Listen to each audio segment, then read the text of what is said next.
খাবারের রেটিং দেওয়া হয় কিন্তু খাবারের স্বাদের উপরে। কত সুন্দর করে রান্না করলেন, কত সুন্দর প্রেজেন্টেশন হলো কিংবা কত দামি উপকরণ ব্যবহার করলেন, এর উপরে কিন্তু খাবারের রেটিং নির্ভর করে না। হাই এভরিওয়ান, আসসালামু আলাইকুম।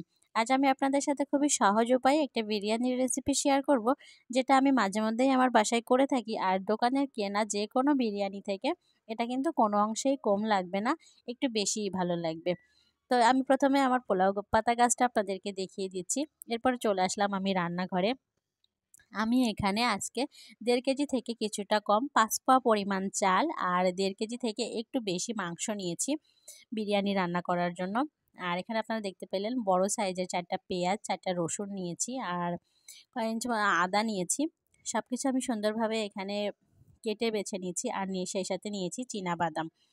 তো মশলাগুলো সব রেডি করে আমি চালটা ধুয়ে পানি ঝরিয়ে রেখে দিব, তাহলে পোলাওটা কিংবা বিরিয়ানিটা খুবই ঝরঝরে হবে। মাংসটা আমি ছোট ছোট তেহারির পিসের মতো করে ছোট করে কেটে নিয়েছি।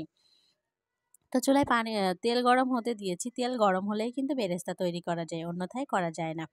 তো বেরেস্তা করে নিয়ে আমি অর্ধেকটা নামিয়ে আমি চিনি মিশিয়ে রেখে দিলাম। আর এই তেলের ভিতরে আমি দিয়ে দিলাম আরও গোটা কিছু গরম মশলা, দারুচিনি দিয়ে দিলাম, সেই সাথে এলাচ এবং লবঙ্গ। যেহেতু আমি এখানে বাজারের কেনা একটা রেডি মিক্স বিরিয়ানি মশলা ব্যবহার করব, সেখানে লেখা আছে 1.5 কেজি পরিমাপের জন্য, এই জন্য আমি কিছু এক্সট্রা মশলা ব্যবহার করেছি। এখানে দিয়ে দিলাম আদা বাটা, রসুন বাটা এবং সেই সাথে একটু জিরা বাটা, লবণ। সব কিছু সুন্দরভাবে দিয়ে আমি কিন্তু এখানে নেড়ে চেড়ে কষিয়ে নিতে থাকবো। এটা একটু অল্প জালে রান্না করতে হবে, আর না হলে যেহেতু সব বাটা মশলা রয়েছে নিচের দিকটা লেগে যেতে পারে। এবার রেডি মিক্সের যে মশলাটা আছে বিরিয়ানি, সেটা আমি একটু পানি দিয়ে গুলে দিয়ে দিলাম আর কিছুটা রেখে দিয়েছি আমি পরবর্তীতে চাউলের ভিতরে দিব। তো কষানো যখন অনেকটা হয়ে আসে শেষের দিকে কিন্তু আমি এখানে বাদাম বাটাটা ব্যবহার করছি। বাদাম বাটাটা একটু শেষের দিকেই ব্যবহার করতে হবে, কারণ বাদাম বাটা দিলে ঝোলটা অনেক বেশি গাঢ় হয়ে যায়, নিচের দিকে লেগে যায়। প্রথমেই দিলে আপনি মাংসটা খুব বেশি ঠেকাতে পারবে না, নিচের দিকটাই লেগে যাবে। এই যে দেখতে পাচ্ছেন বাদাম বাটা দেওয়ার সাথে সাথে ঝোলটা কত গাঢ় হয়ে গেছে আর একটা ক্রিমি ভাব চলে এসেছে মাংসের ভিতরে। এই জন্য বাদাম বাটাটা একটু পরে দিতে হয়।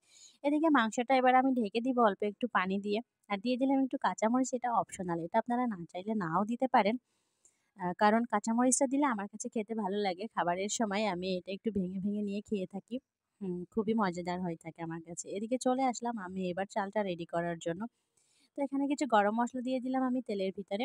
গরম মসলাগুলো একটু ভেজে তারপরে আমি এখানে ধুয়ে রাখা চালটা দিয়ে দিলাম। চালটা সুন্দরভাবে আমি ভেজে নিব। প্রত্যেকটা চাল যাতে সুন্দরভাবে ভাজা হয় সেদিকে খেয়াল রাখবো। সুন্দর করে অল্প আঁচে চালগুলো একটু সময় নিয়ে ভেজে নিব। চাল ভেজে নেওয়ার পরে সে চাউলের ভিতরে কিন্তু আমি এদিকে যে রান্না করে রাখা যে মাংসটা রয়েছে, সে মাংসটা আমি সম্পূর্ণ ঢেলে সুন্দরভাবে নেড়েচেড়ে মিশিয়ে নিব। সুন্দরভাবে মিক্সড করে নিব। আর এই সময় চুলার আঁচটা কিন্তু একেবারেই লোতে থাকবে, তাহলে আপনার রান্নাটা সুন্দর হবে, একটা চালও পুড়ে যাবে না। এই পর্যায়ে আমি এখানে 1 পোয়া মতো 250 ml পর্যন্ত আমি এখানে 250 ml মতো দুধ ব্যবহার করছি। আমি এখানে দুধটা সুন্দরভাবে মিক্স করে নিয়ে আমি যতটুকু পরিমাণ এখানে চাল নিয়েছিলাম তার দ্বিগুণ পরিমাণ গরম পানি দিয়ে দিলাম। তার দ্বিগুণ পরিমাণই পানি দিতে হবে। পানিটা দিয়ে দিলাম আর এখানে দিয়ে দিলাম একটু পোলাও পাতা। এটা কেওড়ার জল কিংবা গোলাপ জলের কাজ করবে। তো দিয়ে আমি ঢাকা দিয়ে দিলাম।